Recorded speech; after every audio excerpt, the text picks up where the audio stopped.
L'actualité environnementale et climatique, c'est aussi l'exploration minière en eau profonde qui vient d'être actée par la Norvège. On va en parler avec Camille Etienne, activiste pour le climat qui est connectée avec nous depuis la Norvège justement. Merci Camille d'être avec nous. C'est une victoire ou c'est une défaite pour vous ce vote de la Norvège ?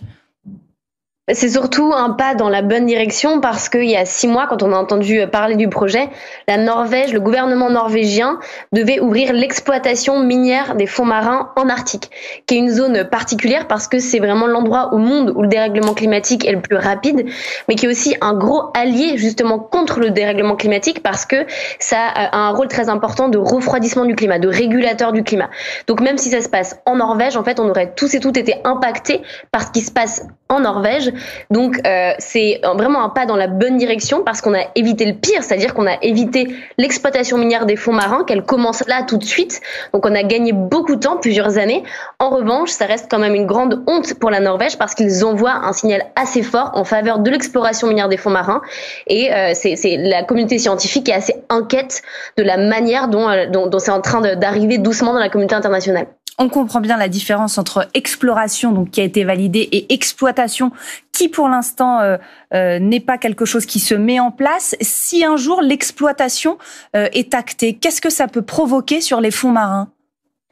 Déjà, ça n'arrivera pas parce qu'on est plein d'activistes de la communauté internationale, des scientifiques vraiment qui ont un énorme consensus sur le sujet. On a plus de 24 pays, dont la France, qui ont rejoint le moratoire dans les eaux internationales. Donc, nous vivants, on s'assurera que ça n'arrive pas.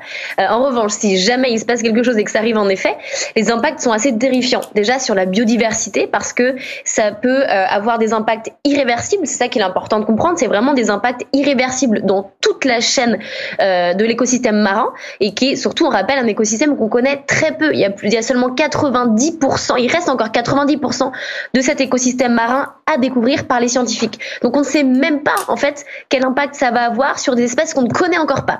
Donc ça fait quand même beaucoup d'incertitudes. Et ensuite aussi un impact très fort climatique. Donc c'est pour ça qu'on parle d'une potentielle bombe climatique qui se préparait parce que ça pourrait perturber la fonction de séquestration de carbone de l'océan. Donc en fait on rappelle quand même que 1/3 du CO2 qui est émis est séquestré dans les fonds marins. Et avec l'exploitation minière des fonds marins, il faut imaginer un peu une cocotte minute qu'on ouvrirait en fait. Et donc potentiellement c'est une bombe climatique qui se préparerait. La Norvège dit les minerais qu'on peut ramener de ces fonds marins sont nécessaires à la transition écologique, notamment par exemple les terres rares pour les batteries électriques. Qu'est-ce que vous répondez à ça ? Alors ça, c'est une fake news qui est beaucoup propagée notamment par l'industrie minière elle-même et la communauté scientifique a fait beaucoup de démentis à ce sujet. Ils montrent d'abord qu'on n'a pas du tout besoin en réalité de ces minerais.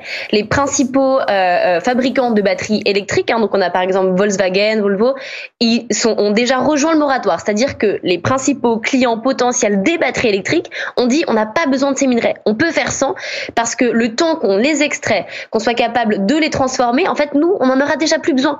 Il y a par exemple Tesla qui utilise déjà aujourd'hui des batteries électriques sans ces minerais. Donc ce ne sera même pas nécessaire en temps donné. Donc on pense que c'est plutôt pour des raisons géopolitiques en réalité que de l'industrie. Est-ce qu'aujourd'hui, vous ne craignez pas, malgré tout, Camille Etienne, je sais que vous venez de me dire, moi vivante et nous, activistes vivants, la Norvège n'ira pas sur l'exploitation, mais est-ce que quand même elle n'est pas en train d'ouvrir une voie là avec l'exploration minière de ces fonds marins ?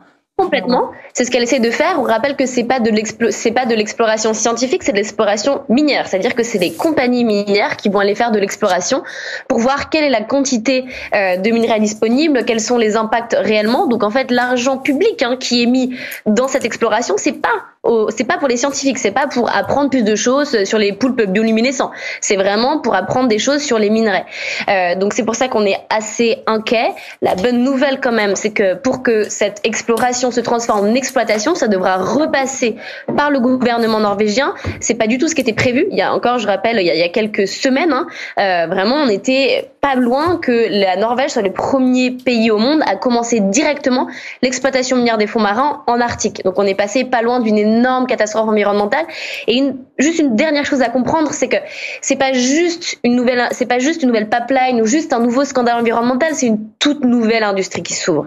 Donc on est vraiment avant un grand pas dans l'histoire environnementale de ce pays et puis même du reste. Merci, c'est très clair. Merci beaucoup Camille Etienne d'avoir accepté de répondre à nos questions sur ce sujet.